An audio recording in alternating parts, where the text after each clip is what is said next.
This series is kindly supported by GCM Grosvenor. GCM Grosvenor is a global alternative asset management firm with a long-standing commitment to supporting small, emerging and diverse investment managers. For over 30 years, the firm has developed expertise in funding and guiding these managers as part of its broader activity across alternative investments. With over $20 billion in AUM dedicated to small and emerging managers and $16 billion in AUM dedicated to diverse managers, GCM Grosvenor leverages its experienced team, broad network and proprietary sourcing capabilities to support their success. Through the Small, Emerging and Diverse Manager Programme, the firm creates opportunities for investors to access a wide range of talent while seeking to drive strong returns and impact. For more information, visit www.gcmgrosvenor.com. What you could sense was this kind of frenzy. It came across with the pressure on us to take more risk in the managers we selected, the portfolios we constructed. It was visible in the private equity exposure. It was visible in the scale of the buildings. It was obvious in a variety of subtle ways, marketing, branding, and it just made you uneasy. I can't claim the prescience, that would just be unfair, but it didn't feel right. And there was a very great lack of diversity. We all know the outcome. We all know what happened. And with hindsight, it's very obvious. At the time, it was subtle, but you could feel the pressure cooker.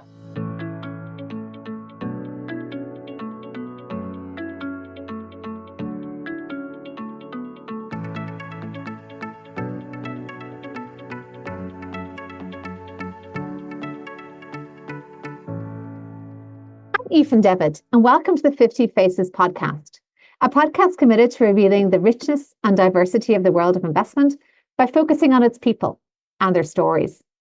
I'm joined today by Sarah Fromson, who is chair of the Cambridge University Endowment Fund Investment Advisory Board.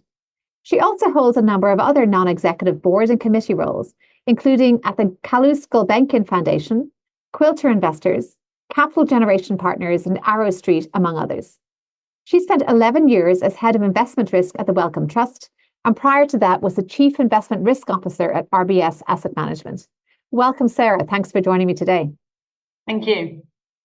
Let's start with your journey into a career in investing and risk in particular. How did that start, and did it take any surprising turns along the way? So it's a long and winding road to have got here. I started off as a first-generation immigrant growing up in Blackburn and St Anne's in the north of England. And both sides of my family were refugees from Nazi Germany. And my father and grandfather had a scrap metal recycling firm in Blackburn. And it was fascinating to hear their stories over the dinner table. There was a lot to hear about commerce, a lot to hear about economics, a lot to hear about politics, very little about investment.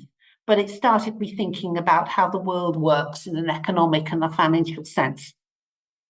I was definitely not encouraged to join a family business because clearly as a girl, that was not going to happen. And I managed to get to Cambridge University, to Girton, which was single sex then and remained so until my third year, and took a degree in metallurgy. Now, what do you do with a degree in metallurgy? I wanted to work with bright, interesting people, and I wanted a fast-paced environment, and I didn't want to spend 3 years doing a research project. So I started at the gutter end of the city in commodities. I got an introduction there and started there in 1980, working in commodities in a subsidiary of Beresford, which was the famous sugar trading firm. And I did metals research, and I did trading, and I did working with clients, and quickly worked out that I was good at the research, absolutely hopeless at the trading without a poker face, and okay with the clients. So that was helpful. And then moving swiftly on, stayed in commodities for a while, decided that I needed an MBA at London Business School, and moved into pension fund management, and later with Coutts and RBS into manager selection, hedge fund selection, portfolio construction, and then risk management. And I got to the risk management, well, when I really needed it, which was in 2006, 2007. I didn't know at that stage that RBS was going to go spectacularly bust, but I did feel the testosterone in the air. Fred Goodwin was contagious, and it became clear to me that it was a good time to look for something else. And I was fortunate enough to be taken on at Wellcome Trust to be their head of investment risk. And that was like being on the side of the angels, because you're working with an absolutely amazing investment team for a huge endowment that wanted to support medical science and research. And it felt like the best of both worlds, and stayed there until the end of my executive career. But it was the risk and the investing that really I loved all the way through. I've had less time available and less capacity as a client or development manager, marketing person, but I always wanted to focus on the investing and the risk management. Well, that's an absolutely fascinating backstory you've told us there. And I can't let a few of the nuggets you've dropped go without following up. So first of all, back to those dinner table conversations at the metal business or around the metal business. I'd love to know what attitude to taking risk. You said the family didn't talk about investing, but they clearly talked about business and politics. And how do you think in business there are failures, there are investments as part of business that work out or don't? Did you think you picked up any attitude to taking risk in listening into those conversations? Certainly, and it was quite an interesting spectrum. My grandfather, who was very Germanic in his approach, believed very firmly in risk management, and he was quite a cautious soul. He was the one who insisted on having so much in cash, so much in stock, and so much in receivables, and he would vet his clients very carefully. Whereas my dad was the younger and the more risk-taking chap, and he would be looking for fascinating new business avenues. He'd be looking for interesting folk to buy metals off. He was the one who took them into nickel, which was new in those days. It was a new recycled metal. And he was the one who took them into overseas activities, which I must tell you didn't always work out. So I learned something from the blend of their two approaches, and from the heated arguments that often took place over the dinner table, learning along the way that it's good to disagree, but if you share a common purpose and you know where you're aiming for, then those disagreements can be for the common good. Fascinating. And then metals is such a curious topic of focus at undergraduate level, and probably not many were choosing that route. And what was it about metals in particular that fascinated you? Was it the scientific aspect of it, some of the physics behind it? So I did natural sciences, and as you probably know, that means you have a broad base of subjects in your first year and you progressively specialise. And it was serendipity. The metallurgy and material science department was a modestly sized department with lots of care for each third year student, really great lecturers. They didn't have quite the arrogance of the chemistry department, which had a slew of Nobel Prize winners to their credit, as did physics. And I ended up with a crew of great peers in my third year in metallurgy and just loved it. I hadn't gone into Cambridge thinking I would end up doing metallurgy. I really hadn't. But it was a good opportunity and a good way of learning. And then just finally, a career in risk management, and we'll talk a little bit about what investment risk means today. But the words you used about RBS pre-blow up, did a lot of work there, the testosterone in the air. What does it feel like when something is approaching that level of high risk, I suppose? How did you sense that? Having been in many different organizations, how did you sense that things were just getting a little too much? Well, I was in the asset management arm, and we were managing money for external clients, high net worth, medium net worth clients. And I wasn't sufficiently senior to be best buds with Fred Goodwin. But what you could sense was this kind of frenzy. It came across with the pressure on us to take more risk in the managers we selected, the portfolios we constructed. It was visible in the private equity exposure that RBS had. It was visible in the scale of the buildings that Fred Goodwin was sponsoring, particularly outside Edinburgh, the Gogarburn building. It was obvious in a variety of subtle ways, marketing, branding, and it just made you uneasy. I can't claim have the prescience. That would just be unfair. But it didn't feel right. And there was a very great lack of diversity in Ken Goodwin and his best cronies. We all know the outcome. We all know what happened. And with hindsight, it's very obvious. At the time, it was subtle, but you could feel the pressure cooker. Really interesting, because of course diversity probably would have meant challenge and perhaps checking of biases, etc. And then that gets to my next question around the evolution of investment risk throughout your career, because I think you've hit on something really crucial. I would expect your answer will be around the increasing data we have, the machinery, how we measure and manage risk has clearly changed a lot over the course of your career. But yeah, you've spoken to sort of an instinctual reaction to a growing appetite, which is not something that can be easily measured. There is an art and a science clearly to this. So maybe can you talk a little bit about the field of investment risk, given this is where your last executive role was focused on that, how it evolved in importance throughout the course of your career? So in between managing pension funds and being at Coutts RBS, I had a shorter term job in investment risk consulting, and that was in between babies 2 and 3, but we'll talk about that later. And that was with Quantec. And what was fascinating was to see the evolution of the use of data and the manipulation of data right at the early stages. Computers were gaining in power at that point, and the idea that you could use the risk models that had previously been theoretical constructs and actually use them sensibly within portfolio construction. These were new ideas to most portfolio managers who basically at that stage flew largely by the seat of their pants. The advent of the quants was really the end of the 90s, the 2000s. Early in the late 80s, early 90s, this was still relatively new. When I moved to RBS Asset Management, we developed a proprietary risk model at that point, which took lots of data, absolutely right, lots of return type data, lots of portfolio construction data, and sought to use it to build portfolios at 2 levels. One level at the asset allocation and one at the stock selection or security selection level.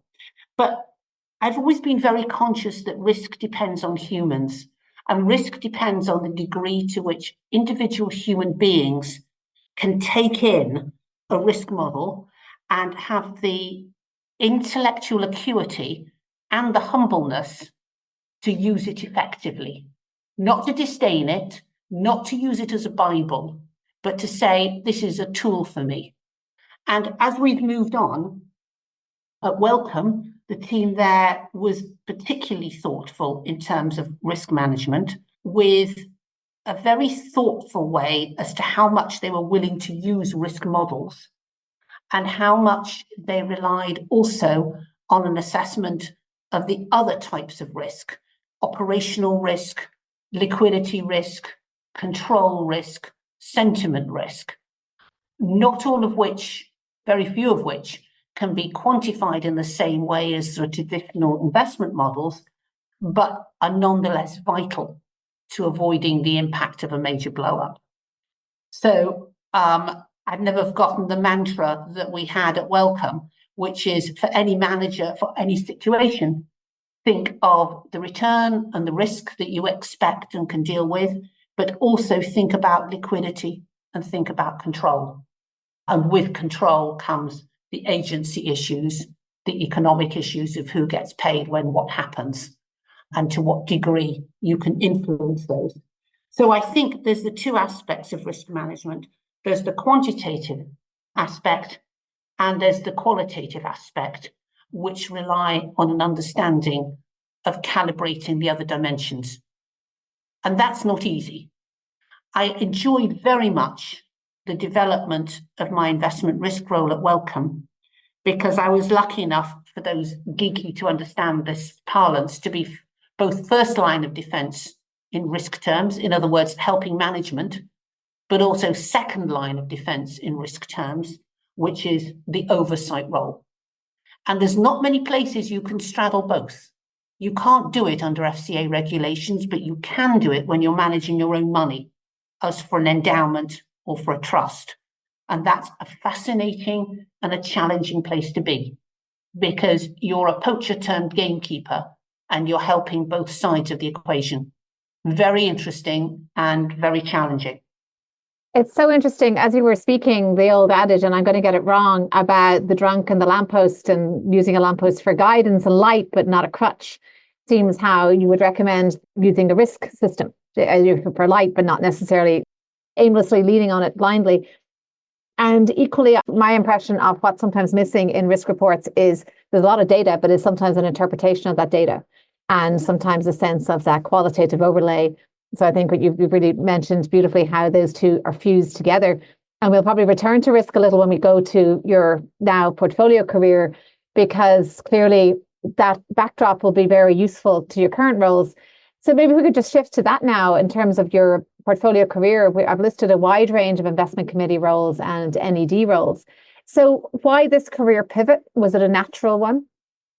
Well, I was coming up to the age of 60 and I felt I'd given some great years to Wellcome, had a wonderful time, contributed, and felt I'd, given my best there for that period of time, and felt it was time to move into a different set of roles. And so since leaving Wellcome in September 2019, I've got a variety of NED and investment committee roles. And the non-executive directorship roles are on the boards of various companies and so on. And that's where you have to learn that you're not an executive anymore. That's when you have to learn that it's nose in, but fingers out. You want to know what's going on. You want to be involved. You want to have the final say when it comes to some of the key players, the chief executives and so on. But it's fingers out, no needless meddling, no getting involved in topics that are properly the province of the executive team. The investment committee roles are fascinating because they split into two types of committees. Some where the committee actually makes the decision. So, for example, at Capital Generation Partners, we're actually making the decisions at that meeting about which managers and strategies to employ. And some investment committee meetings where the role is oversight and constructive challenge and support to the CIO and the team. And that would be the case at the Cambridge University Endowment Fund, their advisory board, and that would be the case for the Gulbenkian Investment Committee.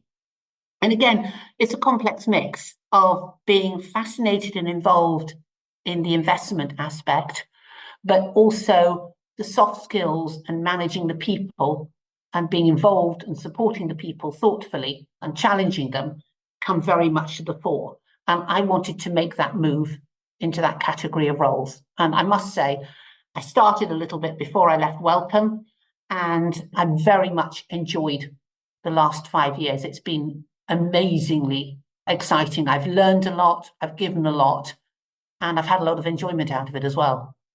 My next question, which I think you've already answered, is what makes a good director or chair. Certainly on the director side, this nose in, fingers out, I think is something I've heard before. Yes, and knowing how to draw the line, I've heard that, and clearly preparation and the usual things you'd expect. And given you've seen many committees, the chair role, how have you seen that at its most effective? So the role of all of these boards and committees often can be summarized with foresight, insight, and oversight. We try and exercise all three. And as the chair or as a director or committee member, what you bring to the table is a combination of expertise and experience and skills, but you also bring the soft skills, the ability to respectfully but deeply challenge, the skill to question, to support, to occasionally cheer up, to coach, to mentor, and to work with your colleagues to provide a coherent team that gives the best outcome for that committee or that board or that enterprise. It's quite holistic. I think the soft skills are very important. As I see it more, you realise even more so how important they are. So on governance, size, board, your challenge, you've seen a lot of boards. You spoke about the role of a chair. And what is best practice in terms of what you've seen, whether it comes to size, kind of building that trust and cohesiveness in a board? Anything that you've noticed works particularly well? The size varies, and it varies according to what you need.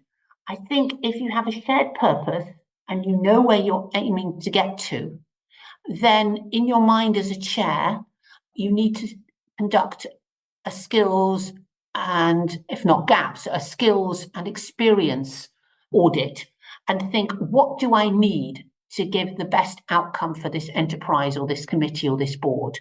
And it'll come quite quickly. And then you also need a little bit of resilience in case one person's ill or not doing their best that day.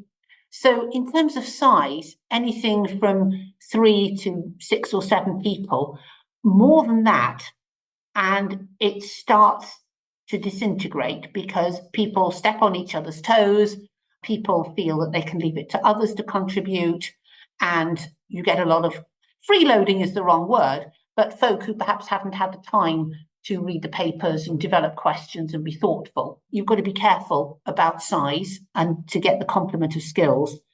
And then you want to think about how those people are humanly going to work together. That's almost like playing an orchestra. Will they humanly work together? Will they enjoy it? Will they stand in each other's shadow?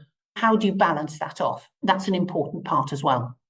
And when you said size, I automatically think of the size of board packs that arrive at times with 300, 400 pages. Do you find that needs to be managed carefully? I do. I think if you're getting to the 300, 400 pages, something needs to give. People need to provide summaries. People need to be more thoughtful of the papers. I mean, I work with the co-secs and the chief executives that I'm involved with to try and slim papers down. There is a view that if you add in all the last details, then the non-execs are ultimately responsible. You can blame them that they didn't read page 392 carefully. Now, I do read board packs carefully, but there's no way I can take every single thing in. So it's a constant struggle to say, what do you really need to tell me? What do I need to know? And what haven't you told me? And those are the 3 questions. Absolutely. Yeah, I know that one issue that I'm seeing more and more is more self-efficacy reviews by boards. There's a bit more introspection to check that they are, in fact, doing what they should be doing and that their governance is where it should be. And besides that, what do you find is top of mind for some of the investment committees you sit on today? Just for example, are you spending more time on sustainable investing, on DEI, on focusing on return? Where do you find the focus has been? So for endowments, it's perennially on what I call the golden triangle, which is what return do we want to have? What risk are we prepared to take to get it? And at what rate do we want to spend? And that has to be reviewed, and it has to be reviewed regularly and thoughtfully, given evolving expectations of what you can get from different asset classes or what you might expect to get, and in terms of what you think the downside might be at any point. Because if you can't bear that risk, then you can't be taking that asset allocation, and then you have to shade back what you might get for returns over a longer term period, and then you have to think again about how you might spend. So it's that constant iteration of how to deal with those 3 issues. And once you've got some kind of agreement and understanding amongst all the stakeholders of what that could involve and what it could involve in a nasty year as well as in a long-term reasonable run, then you can start to think about the sustainable investing, which feeds in, because the alternative assets are woven in to what your asset allocation might be. The ESG responsible investment, I think, has to be part of everything that we do now. We want to leave a world that's fit for our children, and now I'm also conscious of grandchildren, for our grandchildren to live in. And we have to think about how we manage our assets, how we can be a force for good in terms of the environment, or at least reduced harm. And we have to think about social implications of where we're investing. Now, the different investment committees and boards I work with are at different stages on this. And often that's a response to their clients if they are not managing their own money. If they're managing their own money, then it's the trustees of the endowment that have to be super clear on where we stand and share that view iterated with the investment committee. And that's sometimes a difficult path because you have to think about what might you be giving up in the short term if you don't invest in certain stocks or areas who have refused to improve. You might say that we only invest in companies that are doing the right thing environmentally, or you might say, let's invest in ones that might not be doing the right thing now, but that our managers or we can influence to do better. And I think that's a more defensible stance. But whatever it is, we somehow have to get to the stage where we're not facing 2.5-degree increases in heat over the coming decade or so. And I do think, regardless of which approach you take, you mentioned you investing with those that are polluting today but are on a path. Communicating that is key, because that, I think, the why is often gets lost in the translation, because we have snapshots and sound bites, and the why might help with stakeholders who would disagree with that position. And I also love what you said about the scenario analysis that you seem to bring in terms of ensuring that a strategy is future proof, because you're kind of almost automatically, being the risk manager in you, is going through the scenarios that could go wrong, which I think is the important role of a board, because often a team, an investment team, doesn't have the capacity necessarily to do that kind of thought experiment. The day job takes a lot of time. So I think that's a wonderful example of the use of a board. Building on some of the themes of ESG, if we use that term just in terms of the S part and diversity and inclusion. So your career spanning the investment industry came from a particularly perhaps male-dominated one. Commodities and trading, I'm sure, was well represented, or not well represented by women, very well represented by men. Can you talk a little bit about your own journey to a leadership role as a woman in the investment industry? How was that, and what did you find was particularly helpful for you to advance your career? So that was interesting. I joined the city in 1980, and basically it was the era of the dinosaurs. I worked with the first woman on the London Metal Exchange. It was only 5 years past the 1975 watershed when women were able to open bank accounts in their own name. Can you imagine that? Younger women today can't even think of that, and I'm glad they can't. I joined a commodity trading firm at a time when the trading floor still had stripograms coming for birthdays, which was just something else. There was a small number of senior women, but they often didn't have the time or the energy or the predisposition to help younger colleagues. But I did get support from senior colleagues who are men, and we may talk about it later, but I've had excellent mentors and excellent senior folk who I've worked for who helped me. And I think the key challenge was being able to balance different parts of my life. I've always been outspoken. I've always been blunt, a northern lass, although the accent's kind of rubbed off over the last 40 odd years. And so I didn't find it problematic being the only woman in a room, but I did find it difficult when the odds were so heavily stacked against you. And you just, at that point, you couldn't ask easily for help. You just worked harder and did it better and stayed that bit longer. That was a very good strategy. Thank goodness now, in most areas, that isn't needed in quite the same way. But now it's more the difficulties of becoming really senior, where the glass ceiling is less apparent in many firms, but it's still there in some. What have I done to help? I've tried to help women wherever I can.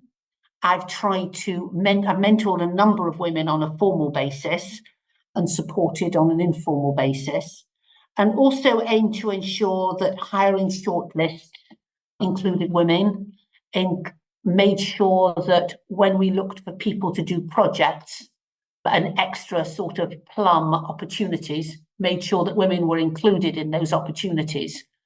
And I felt that that's really key, because it's the informal routes for career development that women have really needed and still continue to need.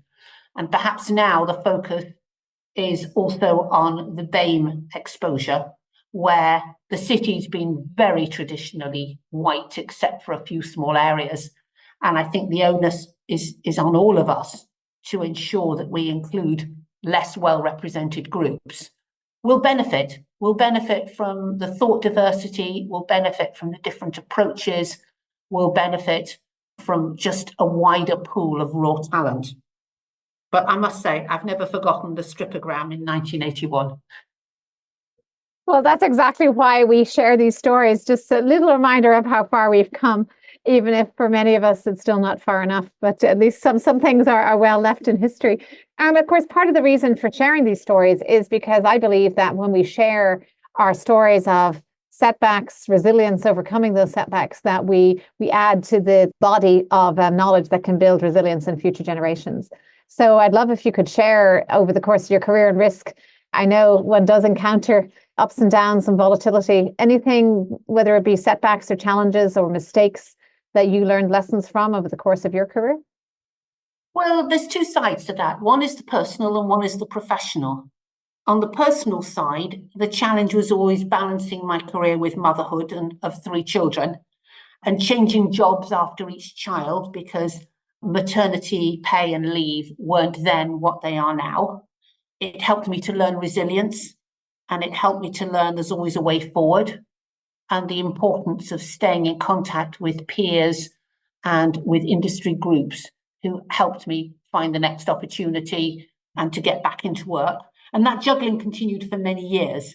And boy, does it hone your time management, delegation, and efficiency skills when you know that you want to be an active parent, but you also have an important and time-consuming and thought-provoking job to do. Helps you focus on the important things. And then I think the risk management challenges have come through the crashes that we've seen. You might not remember the crash of 1987 or the tech bubble bursting in 99, 2000. We all remember the great financial crisis in 2007, 2008. And of course, it started before 2008. There were the warning signs and some issues in 2007. And the challenge was always, did I alert the right people at the right time? Did I foresee enough? Did I highlight the risks sufficiently clearly, or did I react sufficiently thoughtfully in my portfolios? And the answer is not always. And I think that happened to almost everyone. And it teaches you humbleness, and it teaches you the importance of being aware of what's going on and reacting with a cool head and working effectively with your colleagues. Because after a while, things improve again, but it just takes its time. And some companies and some folks and some institutions are out of the game, and you want to avoid that terminal failure. And we already touched on some of the mentors that were instrumental in allowing you to progress. Can we turn to them now? Anyone in particular? And I always do say it's not exhaustive, so don't feel you have to list everyone, but just any one or two that were particularly influential for you? I guess there'd be Herschel Post, who was chairman of Coutts UK, who I worked for as a pension fund manager after business school. And then after my 3rd child, I took a 2-year career break. And he phoned me up after 2 years and said, Sarah, I think you should come back to work. And he convinced me and gave me leeway to come in on a graduated basis, because I wasn't sure that that was my plan, and come in, help portfolio construction at Coutts, help me develop the new set of products. And that was just brilliant, because he was a lawyer turned asset manager with a hugely wide bank of knowledge and understanding, and he was just great. And then, of course, there's Danny Truell, the late great CIO of Wellcome Trust, who was a superb horizon scanner, a Catherine wheel of ideas. And I worked with him to protect the Wellcome Trust portfolio in the event of Brexit. I can remember I was on holiday that day with my younger daughter, and I woke up on that Friday morning and saw the news and swore into my pillow. Politics alert here. But the truth was that the positioning of Wellcome Trust under his leadership and my help was immaculate. We made a ton of money that day on being underweight sterling, because the view was that it probably wouldn't happen, but if it did, the downside to sterling would be immense. And so it proved. So those were 2 very key figures in my career. And I'd like to raise a glass to each of them. Unfortunately, both of them passed away, but much missed and well remembered. Well, their legacy lives on thanks to us capturing it here. So thank you for sharing that. And throughout this array of roles you have now, are there any causes that are particularly close to your heart that, besides advancing some of the endowments that you're providing key input into the investment side, any charities or causes that you'd like to mention here that are particularly important to you? Well, my husband and I are practicing Jews, so our synagogue and the related activities are important to us. And we're Zionists and support Israel, and that's received some of our support and attention and work over the last however many years. And particularly now, we pray for the return of the hostages, but also for peace and security for all the people of the Middle East, because that's such a difficult place to be. So those are the main causes outside of work that I spend my time on in a charitable and general context. Coming to a conclusion now, clearly a career that's had so many different aspects and started in the field of metals and taken its way through to the field of medical science and research. And now in a portfolio career, you probably have picked up many words of wisdom and already shared some, but a creed or motto or two. Anything that you can leave us with in terms of the words to live by? I guess my first boss said to me, be good to the people you meet on the way up, because you'll surely meet them again on the way down, and there will always be downs. And I've tried to live by that and to be honest and good to people. Well, very well said, Sarah. Thank you so much. The term Iron Lady didn't always have great connotations, but given your starts in the metal field, it seems particularly appropriate to apply here. I think you embody everything that is good about iron and metal. You are strong, you are resilient, you bend occasionally, and you're still here sharing your wisdom with us and sharing it with the investment committees that you're participating on. So thank you so much for coming here and sharing this wealth of knowledge with us. Thank you very much. I'm Aoife Devitt. Thank you for listening to the 50 Faces podcast. If you liked what you heard and would like to tune in to hear more inspiring investors on their personal journeys, please subscribe on Apple Podcasts or wherever you get your podcasts. This podcast is for informational purposes only and should not be construed as investment advice, and all views are personal and should not be attributed to the organisations and affiliations of the host or any guest.